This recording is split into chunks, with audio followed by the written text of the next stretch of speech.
1,00,000 మంది శివభక్తులతో కలిసి మహారుద్రాక్ష పూజలో పాల్గొనండి. వెంటనే కాల్ చేసి మీ పేరును నమోదు చేసుకోండి.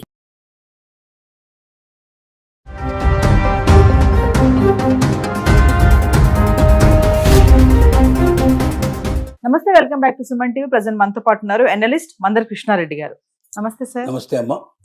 సార్, అమెరికా అధ్యక్షుడు డొనాల్డ్ ట్రంప్ తీసుకునే నిర్ణయాలు ఏవైతే H1B వీసా మార్పులు ఉన్నాయో ఇంకా చాలానే చేశాడు.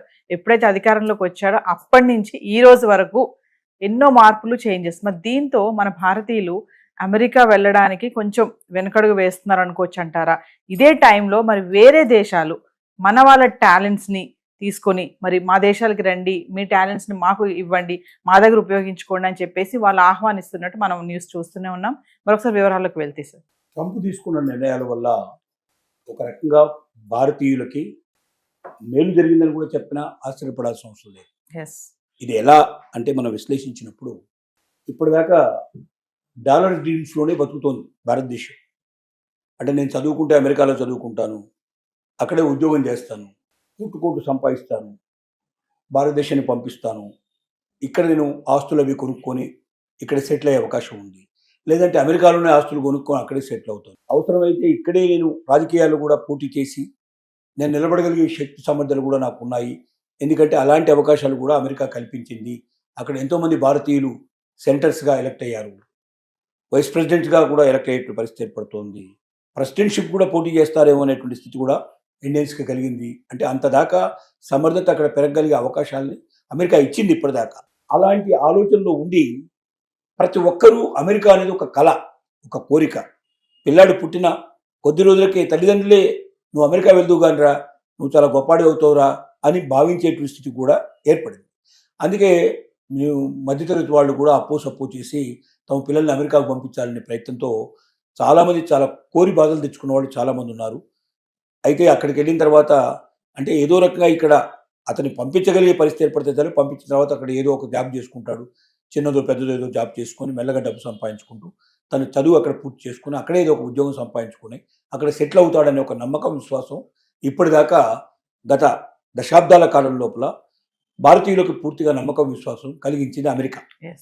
కానీ ట్రంప్ వచ్చిన తర్వాత ఏం చేశాడంటే దాన్ని మొత్తం రివర్స్ చేసేసి చదువుకునేటువంటి స్టూడెంట్స్ని వీలైనంత వరకు అక్కడ రాకుండా చేయడానికి సోషల్ మీడియా అనేట్టు పేరు పెట్టి ఆ సోషల్ మీడియాను కూడా అందరి వివరాలు తెలియజేయాలని, దాంట్లో ఏదో చిన్నదో పెద్దో ఏదో పట్టుకొని వాళ్ళని పూర్తిగా బ్యాన్ చేయడం కానీ, రానివ్వకుండా చేయడం కానీ, వీసాలు అసలు మంజూరు కాకుండా చేయడం, ఒకళ్ళు పొరపాటున అక్కడికి వెళ్ళిన తర్వాత కూడా అక్కడ క్యాంపస్ ఉద్యోగం కాకుండా బయట ఏదైనా ఉద్యోగం చేస్తే వెంటనే పట్టుకోవడం, అతన్ని బేడీలు వేసి తీసుకొచ్చి అమెరికాలో వదిలిపెట్టడం, ఇలాంటివన్నీ రకరకాల ప్రయత్నాలు చేయడం వల్ల చాలా మంది వెక్స్ అయిపోయినారు. అలాగే ఇక H1B వీసాకి $1,00,000 అనేటువంటిది ఒక పెద్ద ప్రకంపనను క్రియేట్ చేసింది. అది ముందుగానేమో ప్రతి సంవత్సరం కట్టాలని చెప్పి తర్వాత కంపెనీల ఒత్తిళ్లు రావడం వల్ల దాన్ని మార్చుకొని సంవత్సరానికి ఒకసారి కాకుండా జీవితానికి అంతా కలిపి ఒకసారి రెండుగా పెట్టాడు. ఆ పెట్టింది కూడా ఎవరు కట్టాలి? కంపెనీలు కట్టాలి. $1,00,000 కలిపి ఒక మనిషిని తీసుకొని వెళ్ళాలంటే వాడు అంతకన్నా ఎన్నో లక్షల డాలర్లు సంపాదించగలిగే క్యాపబిలిటీ ఉండేటువంటి వ్యక్తి అయితేనే సాధ్యం అవుతుంది. కాబట్టి మామూలు వాళ్ళకి ఎవ్వరికి ఇంకా అందరినీ ద్రాక్ష పండు అమెరికా. ఏదో అత్యుత్తమమైనటువంటి నైపుణ్యం కలిగిన వాళ్ళు ఆ లెవెల్లో ఉండేవాడు. ఇక్కడైనా ఇవాళ నిజం చెప్పాలంటే అమెరికాతో పోలిస్తే అమెరికాలో చాలా గొప్పగా సంపాదిస్తున్నా అని చెప్పుకున్న వాళ్ళకన్నా ఎక్కువగా సంపాదించే వాళ్ళు వాళ్ళ ఇండియాలో ఉన్నారు. కంపెనీలు అంతకన్నా ఎక్కువ పే చేస్తున్నాయి ఇవాళ. తర్వాత అలాంటి వాడికి తన కంపెనీ లోపల షేర్స్ కూడా ఇస్తున్నాయి. వాటిని పెట్టుబడిదారులు కూడా వాళ్ళని భాగస్తులు కూడా తీర్చుకుంటున్నారు. ఇలాంటి పరిస్థితులు కూడా ఇక్కడ ఉన్నాయి. లేదా ఏముందో కొద్దిగా ఏదైనా స్టార్టప్ కంపెనీ పెడతానంటే బ్యాంకులు రుణాలు ఇస్తున్నాయి, గవర్నమెంట్ అనేక రకాల ప్రోత్సాహాలు అందజేస్తుంది. కాబట్టి తెలివితేటలు ఉన్నవాడి వాడు అమెరికా వెళ్లాల్సిన అవసరం లేదు, ఇండియాలోనే అంతకన్నా ఎక్కువ సంపాదించగలడు. ఇక్కడున్నంత స్వేచ్ఛ, ఇక్కడున్న అవకాశాలు, ఇక్కడున్నంత ఆనందకరమైన జీవితం అమెరికాలో ఉండదు. అమెరికా అంటే రెస్ట్రిక్షన్స్ భయం, కొన్ని నిబంధనలకు లోబడి జీవితాన్ని గడపాల్సిందే. గట్టిగా చెప్పుకోవాలంటే మన ఇంట్లో కుక్క మురిగితే పక్కవాడు కేసు పెడతాడు, మన ఇంట్లో పిల్ల అరుపు వినబడిందంటే పక్కింటి వాడు కేసు పెడతాడు, మన ఇంట్లో రేడియో టీవీ పెద్దగా పెట్టుకుంటే పక్కింటి వాడు కేసు పెడతాడు. అంత భయంకరమైన జీవితం గడపాల్సి వస్తుంది అక్కడ. స్వేచ్ఛ స్వాతంత్రం అనుకుంటాం, బయటికి వెళ్ళి మాట్లాడాలనుకుంటే ఒక వ్యక్తి దొరకడం, కిలోమీటర్ల దాకా మనకు మనిషి ఎవడు కనబడ్డు. ఇలాంటి జీవితం మనం ఊహించలేము. మన ఇండియన్ లైఫ్కి అలవాటు పడ్డ వాళ్ళు ఎవరైనా సరే ముందు ఇంట్లో జనంగానే పక్కింటి వాళ్ళు ఎవరున్నారో ముందు వాళ్ళ దగ్గరికి వెళ్ళిపోతాం, వాడితో మాట్లాడతాం, వాళ్ళు ఎవరో తెలుసుకుంటాం, మనం ఎవరో చెప్తాం, ఇలాంటి ఒక జీవితానికి అలవాటు పట్టి మనం ఆ రిస్ట్రిక్షన్ నిబంధనలో పట్టడం కష్టం. ఇప్పుడు ట్రంప్ తీసుకున్న నిర్ణయాల వల్ల జరిగింది ఏమిటంటే అక్కడికి వెళ్ళే స్టూడెంట్స్ సంఖ్య గణనీయంగా తగ్గిపోతుంది.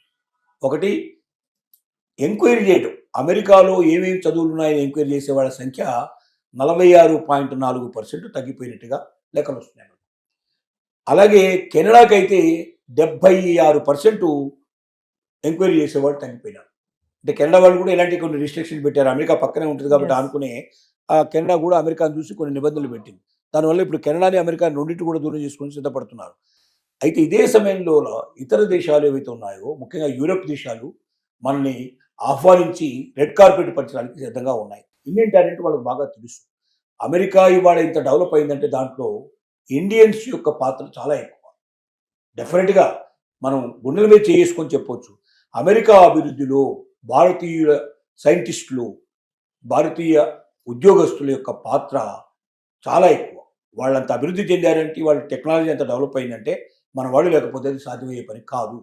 అందుకే అమెరికాలో ఉండేటువంటి అనేక టెక్ కంపెనీలు ఇవాళ భారతదేశం నుంచి వెళ్ళినటువంటి ఉద్యోగస్తులకి అక్కడ వాళ్ళని సీఈఓలుగా ప్రకటించింది.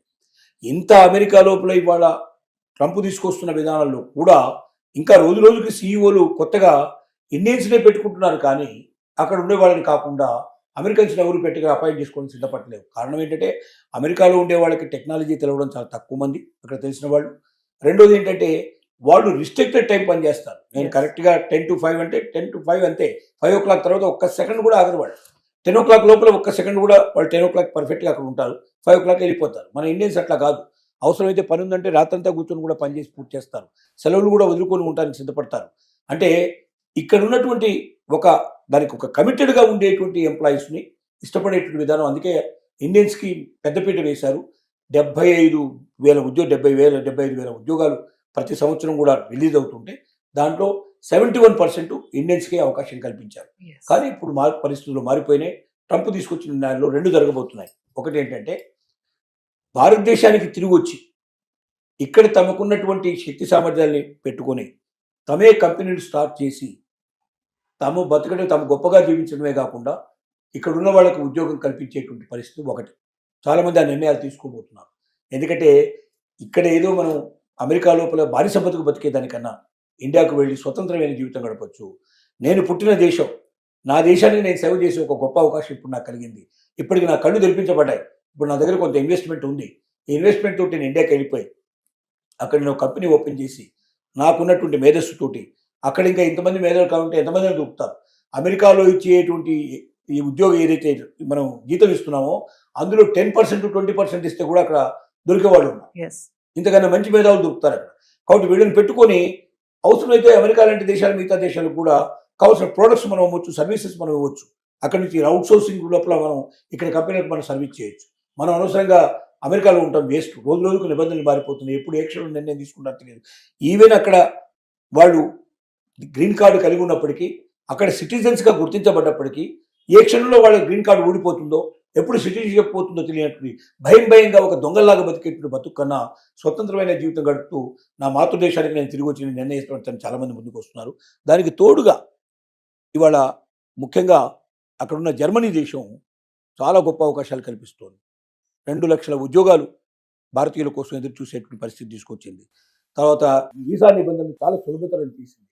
కొత్తగా నియమించబడ్డటువంటి ఎవరైతే రాయబారి ఉన్నారో భారతదేశానికి, మనకు అక్కడి నుంచి రాయబారి ఎవరైతే వచ్చారో ఆయన జర్మనీ రాయబారి ఏం చెప్తున్నాడంటే, భారతీయులరా మీకు మేము ఆహ్వానం పలుకుతున్నాము. స్టూడెంట్స్ ఎవరైనా ఇక్కడ చదువుకోదలుచుకుంటే మీకు అవకాశం కల్పిస్తాము. మీరు ఎంత చదువైనా చదువుకోవచ్చు. చాలా తక్కువ ఖర్చులో మీరు ఇక్కడ పూర్తి చేసే అవకాశం ఉంది. గొప్ప ఎడ్యుకేషన్ మీకు దొరుకుతుంది. రెండోది ఏంటి, మీకు ఉద్యోగాలు ఇక్కడ ఖాయంగా దొరుకుతాయి. ఇక్కడే చదువుకొని ఇక్కడ ఉద్యోగాలు చేసుకునే అవకాశాలు మీకు ఉన్నాయి. భారతీయ టాలెంట్ మీద మాకు నమ్మకం ఉంది. అమెరికా ఇవాళ ఎంత గొప్పదైందంటే దానికి భారతీయుల ఒక శక్తి సామర్థ్యాలు కూడా ఒక రకమైన కారణం. అలాంటి శక్తి సామర్థ్యాలు మాకు కావాలి. అమెరికా మిమ్మల్ని వదులుకుంటుంది, కానీ మేము మిమ్మల్ని ఆహ్వానిస్తున్నాం. మీరు రండి, మా దేశం లోపలికి వచ్చి మీరు ఉద్యోగాల్లో జాయిన్ కండి. మీ టాలెంట్ మాకు చూపించండి. మీ టాలెంట్తో మా దేశాన్ని ఇంకా అగ్రదేశంగా మార్చడానికి ప్రయత్నం చేయండి. మేము మిమ్మల్ని ఆహ్వానిస్తున్నామని చేయిజాపి ఆహ్వానిస్తుంది. స్టూడెంట్స్ అక్కడ పెరిగిపోయే అవకాశాలు ఉన్నాయి బాగా. దాంతోపాటుగా ఉద్యోగస్తులు కూడా పెరిగిపోయే అవకాశం ఉంది. అదొకటే కాదు, యూరోప్ దేశాలన్నీ ఆ రకంగానే అనేక రకాల యుద్ధ నిబంధనలు కూడా సడలించి చాలా తక్కువ ఇంత ముందు కన్నా ఫీజు తగ్గించేసి భారతీయులు ఆహ్వానించడానికి ప్రయత్నం చేస్తున్నాయి. కాబట్టి దీనివల్ల ఏమవుద్దంటే అమెరికాకి బుద్ధి వచ్చే అవకాశం ఉంది. ట్రంప్ తీసుకున్న నిర్ణయాల వల్ల దేశ ఆర్థిక వ్యవస్థ ఎంత నాశనం అయిపోయిందో, చివరికి అక్కడికి వచ్చేటువంటి మేధావులు ఎంతమంది ఆగిపోతున్నారు, వేరే దేశాలకు వెళ్ళిపోతున్నారు, తద్వారా తాము ఏం కోల్పోయామో ట్రంప్ పోయిన తర్వాత కానీ, ట్రంప్ దిగిపోయిన తర్వాత కానీ అమెరికాకి తెలుస్తుంది. అప్పుడు బాధపడ్డా కూడా లాభం లేని పరిస్థితి కూడా ఉండొచ్చు. అందుకే ఇప్పటికే చాలామంది అమెరికాలో ఆలోచిస్తున్నారు, ట్రంప్ని రీకాల్ చేసి వెనక్కి పంపిస్తే బాగుంటుందనే ఆలోచనలో కూడా ఉన్నారు. ఇలాంటి పరిస్థితులు ఉన్నాయి కాబట్టి దేశం లోపల ఇవాళకి యూరోప్ దేశాల యొక్క ఆహ్వానాన్ని ఎంతవరకు భారతీయులు మన్నిస్తారో, ఎంతవరకు ముందుకెడతారనేది మనం చూడాలి. జరగబోయేటువంటి పరిస్థితులను చూడాలి. Thank you.